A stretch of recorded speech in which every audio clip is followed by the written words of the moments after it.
Hi, everybody. My name is Richard Roberts. I'm the resident dramaturg at the Indiana Repertory Theater. Thank you very much for joining us for our preview chat with the cast of Fahrenheit 451, the famous novel by Ray Bradbury, adapted for the stage by Tobias Anderson. Let me introduce the cast to you. We have Amir Abdullah, who's playing Montag. If you'll all wave when I say your names, that would be helpful to the audience. Janyce Caraballo, who's playing Clarice and others. Tim Decker, who's playing Beatty and others. Jennifer Johansen, who's playing Mildred, Mrs. Hudson and others. And Henry Woronicz, who's playing Faber, Aristotle and others. As you can tell, we've got a 5-person cast to do a whole novel. So everybody is wearing a lot of hats during the show. It's a very exciting adaptation. We were going to do it 2 years ago, and then COVID happened, and we missed out for a while, but now we're doing it, and we're all very excited that we're creating this production on the main stage. We're in the midst of rehearsal right now, so we're going to talk to you just a little bit about what's going on and what we think about the play. And I want to start by asking you folks, what is your history with this book? I read it in high school in English class, and hadn't looked at it since then until we decided we were doing the play, and then I read it again, and I thought, wow, what a great book. Who read it long ago? Who read it in preparation for this production? What do you think about it? I read it long ago in middle school to start with, and I definitely had seen a couple of iterations of the film, the original version and the most recent version with Michael B. Jordan. So I had, a solid base of knowledge of the novel, what it was about, what the themes are, and the challenges that come with it. Yeah, I also read it in high school. I texted my friend not too long ago because she has a great memory. It's like, when did we read that? And she's like, our freshman year.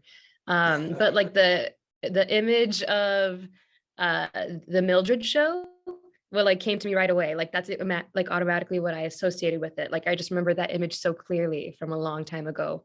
But yeah, then I reread it after fortunately booking this show, and it's so different reading it as a freshman and then as an adult. I read it in high school as well, and it was sort of like I remember the feeling of reading it. I didn't remember a lot of the book. It's sort of like I would have read this probably around the same time that I was assigned, To Kill a Mockingbird and other things like that, and I just remember feeling like, oh, I'm really reading some grown-up stuff. This felt, I remember feeling like it was a challenging thing and exciting thing to be reading when I was that age.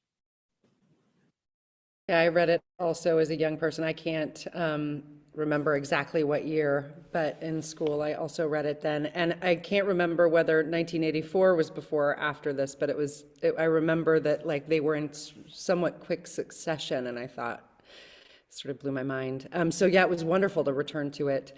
And the new adaptation that I had that has a beautiful introduction in it and a lot of extra materials. So I was really thrilled to dive back in and get some bonus materials after knowing I was going to be able to perform in it and reading the script and how many things are different. And it's been really fascinating.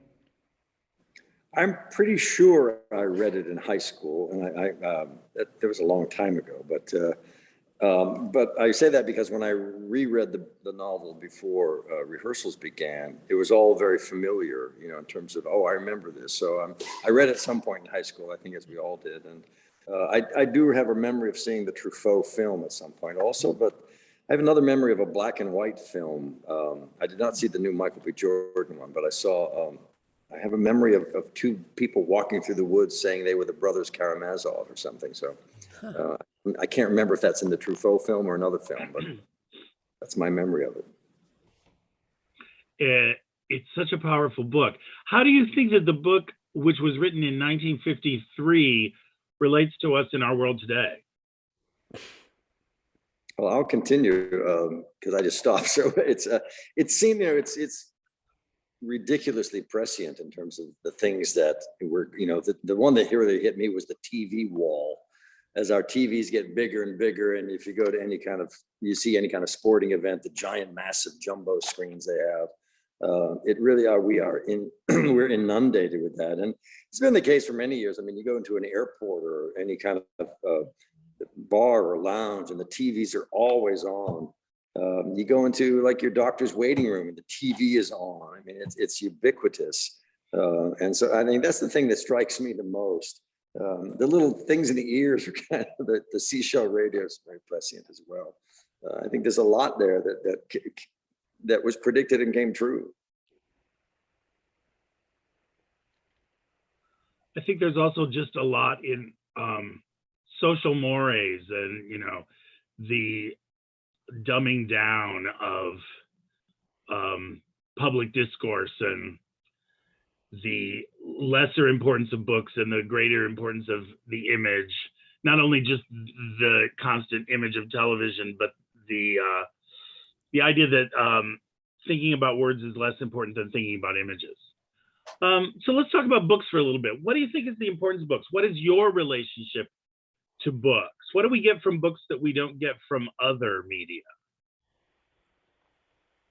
Yeah, I don't read a lot of fiction. I read quite a bit, but I read a lot of nonfiction. I've just recently read a couple of course, I reread this book before we began rehearsals, and then just happened to be reading a couple of other pieces of fiction. And I'm just always reminded of how interesting it is. Like when you read a book, obviously we're all reading the same thing, but we imagine it differently, you know? So it's a very personal kind of journey. And my wife had just read one of the books that I was reading at the time, and we were discussing it, and it was just interesting that we had imagined details of the world that those books took transpired as being completely different, even though they were the same words and obviously that we were reading. So yeah, it's just it's such a personal thing and such a unique to every individual that's something that I think really stands out about it from distinct from a visual medium, which everybody experiences obviously exactly the same thing. Yeah. One of the ways that I'm able to continue making a living in the arts is by doing audiobooks. I've done a fair amount of audiobooks, especially in the last 3 years. And the one thing that strikes me is the level of detail that is able to be brought out in the written word that you don't necessarily get from other mediums. You'll get visual detail, you get other types of detail from those things, but from the written word, it requires not only the act of reading, but also the act of processing it in your mind and imagining how each bit of clothing, each room, all of those details are things that we have to take in and process as we are reading and create our own story within the story that is presented in the written word. So it's a medium that requires that. Actually, I think it requires a lot of a person to sit down and understand, especially if you're tackling something like if you are tackling fiction. And I think as an audiobook narrator, it is really, I think it's very much appreciated by those who end up listening to me paint the picture and paint those words for them. I think there's something that is really appreciated by that art. And so it's a different art form. And it is, I think, in our world in 2022, I think that in a lot of ways it's devalued. Reading is devalued in many ways because there is access to so many other mediums that are easier to process, or it's spoon-fed to you, that it takes a certain level, it takes a type of concentration and patience and also imagination. It takes a lot of things in order to be able to get and then to understand and then to see what I'm supposed to take from it. So I'm a big proponent of books. I love books, and it's a joy to be able to in some ways tell the story of books. Yeah, for me, growing up, I always loved reading. I have a big family, and we would always like get together for, holidays or whatever it may be. And I was always like on the couch with a book, or I was at my sister's baseball game in the bleachers with a book. I was always made fun of because I always just had one just in case I had downtime. So yeah, unlike Tim, I think I'm really into fiction. It's more difficult for me to read nonfiction. It has to be a subject that I'm very interested in, because I think fiction is so fun for me to, like everyone was saying, just imagine the world, reread it over again if I loved how something was phrased, and I always just love the opportunity to have the free time to read. It's difficult to make time for yourself to read. But this, I think that's why this play in particular is so special. It's like I'm marrying both of my loves of acting and storytelling. Yeah, it's really cool to have like a love letter to both of those mediums with this play in particular. And I also have to say that while I know we're reading on screens more, and I hate reading on a screen, I hate it. But I know like it's the way of things, but I do love having the pages in my hand. I love holding a book. I love being able to, to work a corner with my fingers as I'm reading, or to flip back. There's such a beautiful moment that I won't spoiler, but where a character holds a book and talks about how it smells. And it's just like, I find that like I get emotional every time I hear it, because it's such a visceral experience. And I think it's very intimate. I think the tactile, I think it just, and this was spoken to before, but I think there's just such an opportunity for intimacy when you're with a book, and it just sort of, it's very special. I'm like Tim. I don't read a lot. I don't tend to read a lot of fiction, although I do, and I read more nonfiction. I think that's partly because I've spent my life working in fiction, so I kind of gravitate to something that actually happened, which is kind of exciting. But and I have learned to enjoy reading from a screen. I mean, it's just the convenience of it is part of it. That you don't have to. You can lug around a whole library of books on your phone or your iPad. And if the apps are designed well, you can turn the pages and everything. It's kind of cool.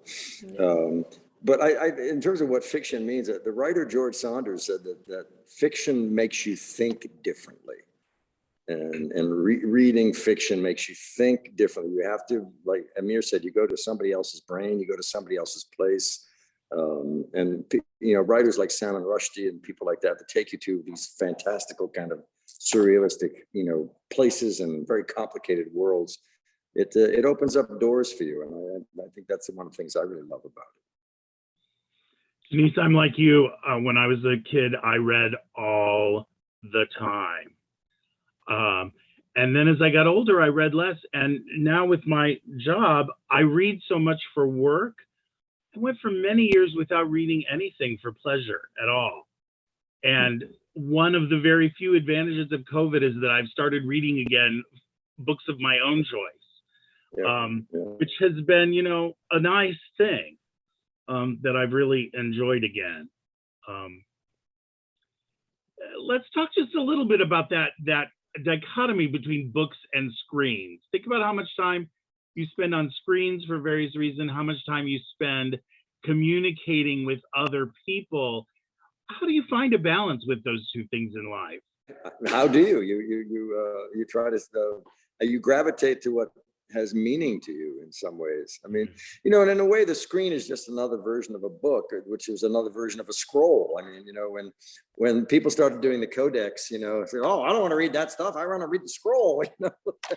And so it's just another device to transfer information. But like with all devices, it's how we use it, right?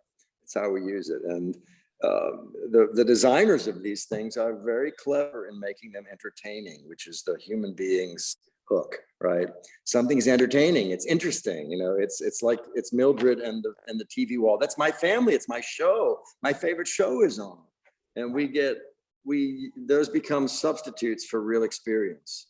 I have a good friend of mine who has little boys, and they're always on their iPads. And I keep telling her, I said, you've got to get them out into the world. iPads are great and the games are great, but they've got to interact with real human beings because the rules are different.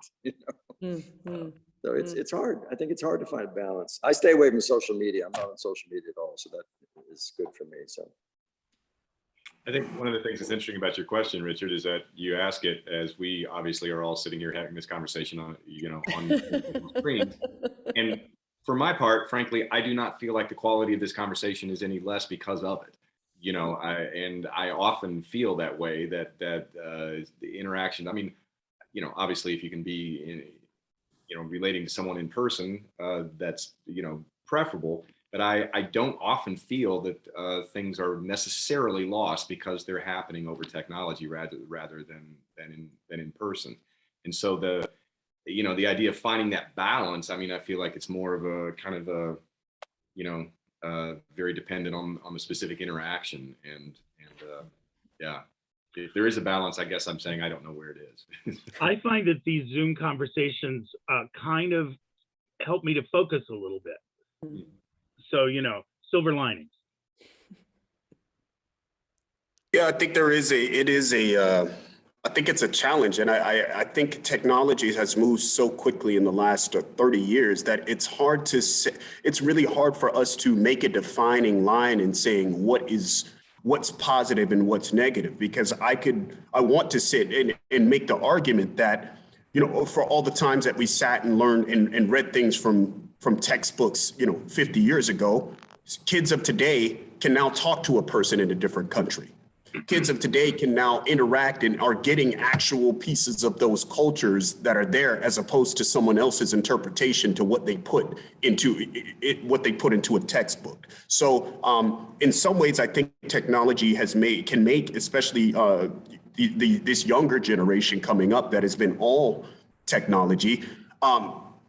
In some ways they end up being smarter culturally, which is really important. And I think the possibilities of what we can use it for have to be, you know, that's I think the most important thing is what we end up using it for. If we're using it for good and to explore and learn from other people, then technology is wonderful. But if we're using it to spread the worst ideas of the worst, then technology isn't great. And so I think finding the nuance within that conversation, I think that's it. That's the important part that I think we as humanity we've not yet conquered that. And so I think this will be a battle and an argument, you know, for the next, you know, sadly, probably for the rest of my lifetime, is trying to find what the right spot is. So good luck, everyone. This book is dystopia, which has become such a popular genre in the last few years in books and in films. How do you think that our lives today are less restricted than they used in the past? And how are they more restricted than in the past? And how are these changes good or bad for society? Just that. It's hard to talk about restrictions in society without dealing with the times in which we're living, the pandemic, so there's a certain amount of things that we're having to deal with there. On some level, you know, the advent of the internet, if we can take the pandemic out of it, you know, the promise of the internet was that it's all going to be open, the interchange of ideas, and it's like you know, everything will be free and available and this and that. I have an old friend of mine who says, yeah, the internet is actually, you've taken the world's greatest library, you've dumped all the books out on the floor. So how do you find things? You know, it's part of that. It does feel like that sometimes. It's about, you know, do we use technology to open ourselves up, or do we close ourselves in? And this, I think the restriction or non-restriction is partly how we use things, as Tim said. It's a little bit of how we use it. And Amir mentioned this as well. So I don't know if there's an answer to that. Henry, you've made me think of something that hadn't occurred to me before. Imagine if we'd had this pandemic without the internet. We'd all be, you know, sitting home alone, not talking to anybody at all. Black plague, you know. Yeah, exactly. Yeah. It's funny how no matter how progressive and how modern and how complex and how we can make our society do anything, is just one simple little thing that can suddenly change everything. But this is the thing, Nature always wins. if I put my mind into that space and say, okay, what would that look like? I think there would be positives and there would also be negatives. I think a spread of certain misinformation, however you feel about that, that would be lessened. But I also would not be able to, I don't know if I'd be able to speak to my family on a regular basis that is spread out across the country. I don't know if I'd be able to. So again, I don't know that there's going to be a right answer, or I don't think there's a right answer. And Pandora's box has been opened. It's about us finding what's right for our society and for us to be able to live in a comfortable spot with each other, and harm reduction and reduce the amount of harm that we're doing to each other. It's hard, and I hope someone comes up with what the right answer is and what the right thing is. When the theaters closed in London in 1594, that's when they think Shakespeare wrote his sonnets, because there was no theater going on. So how do you Yeah. Let's go to a simpler question. What's your favorite book? I don't find that simpler. That's a hard one. It is hard. Just one of your favorite books, one that you would like to recommend to other people to read. I would recommend Sotweed Factor by John Barth. Say it again, Henry. It's called The Sotweed Factor by John Barth. What's that? Sotweed is an old colonial term for tobacco, and a factor is someone who sells it. And it's kind of a satire, send up kind of homage to Henry Fielding kind of novels like Tom Jones. And it's this wild, rollicking adventure in colonial America about this kind of fumbling young guy who kind of gets involved with selling tobacco, and he gets on this extraordinary journey. It's a really it's not magical realism. It's much like it's an homage and send up satire of Tom Jones, the writing of Henry Fielding, those kind of novels.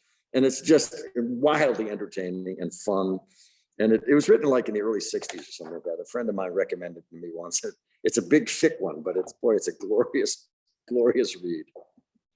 I have a really quick read. I recommend it for anyone who's like looking for something good. It's called The Book of Delights by Ross Gay.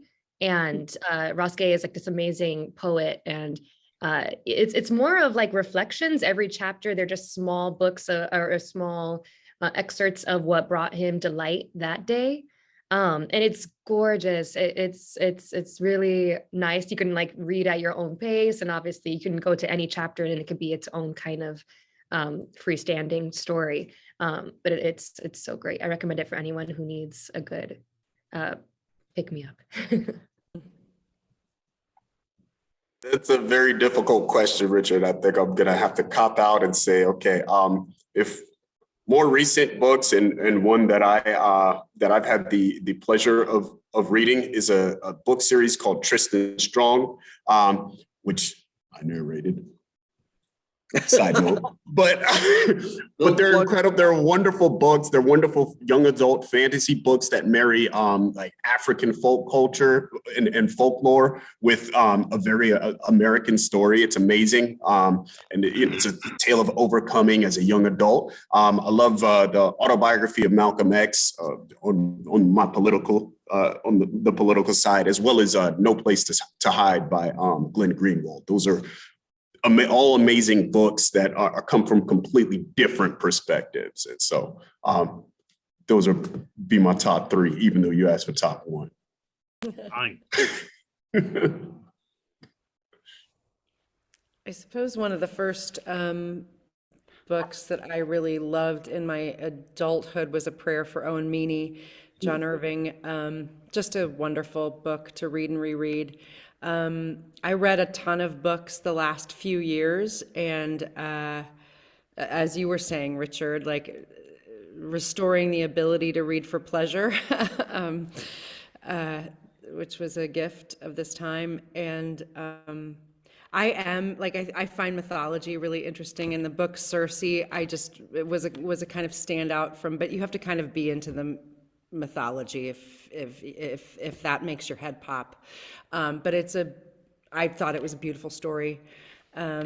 There's so many others. Of course, anytime I'm asked this question, my mind goes completely blank. Even if I've had time to prepare, I can't even think of a book. So that's what I got for today. You did well. Okay.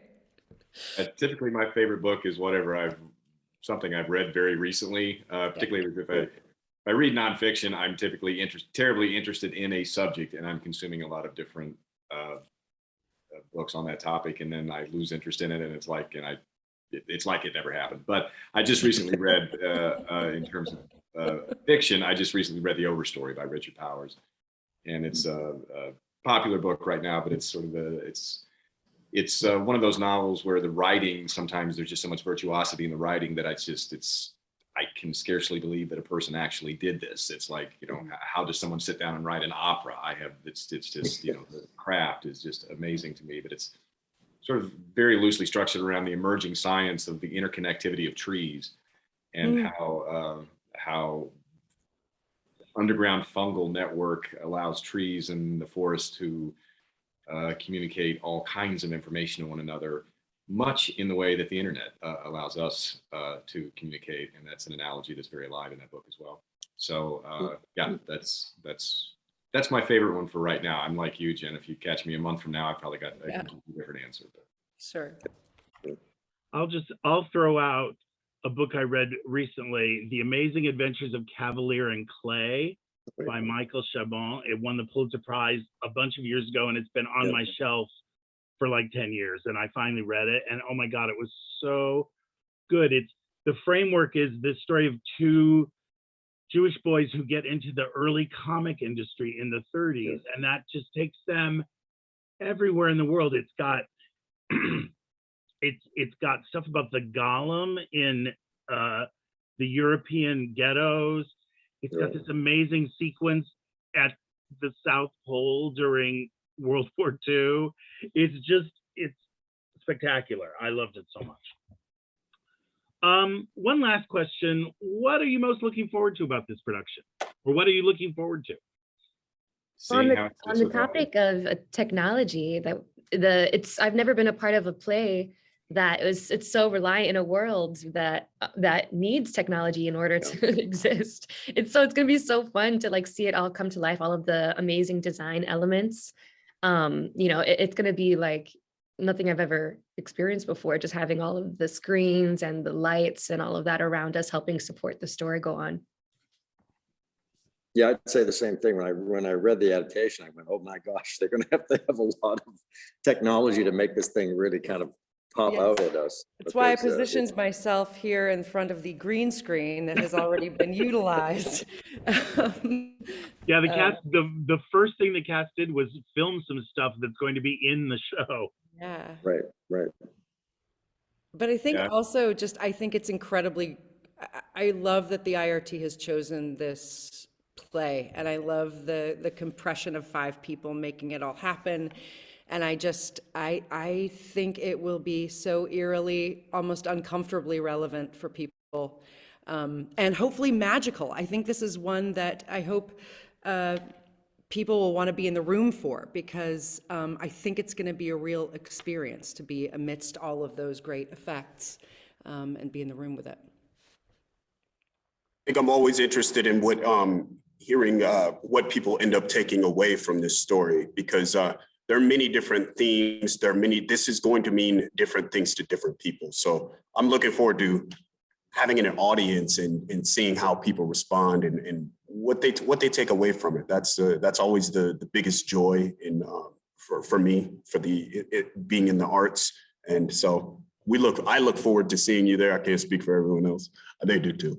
But so that's what I'm looking forward to the most, is having you there. Yeah, I would echo everything that my castmates have said. And I just in this moment, as everyone was, offering their comments, it struck me how interesting it is that here we are doing a play about the value of the written word on the page. And yet we're so excited about the technology that's going to tell the story. that we haven't seen yet in rehearsal. It's just like that hadn't occurred to me before until you guys kind of started articulating that. But yeah, I'm always interested to get a play in front of an audience. You don't really have a play until the audience is there. So. I'm interested in what the audience response is going to be to this, because in a very polarized society, you can look at this script and you can agree from whatever side of the spectrum you might be coming at. You can agree with, oh yeah, see, that's what happens when the government comes down too hard on us. Or the other side saying, oh, see, we need more freedom. We need to read. We need to get that back in the world. And I think there's some interesting discussions that may happen in our audience because of this, because you could go, red state or blue state with this play in some ways. You really could. The world has changed that differently from when it was written, really, I think. Well, like you all, I'm looking forward to the exciting technology that goes with the show, but I'm even looking more forward to seeing the five of you tell us this story. It's a very human story told in a very technological world. And I think from what I know of the production, pictures I've seen and conversations I've heard, I think it's going to be a very exciting amalgamation of those two things to tell a great story. So thank you all very much for being with us today. Look forward to seeing you on the stage.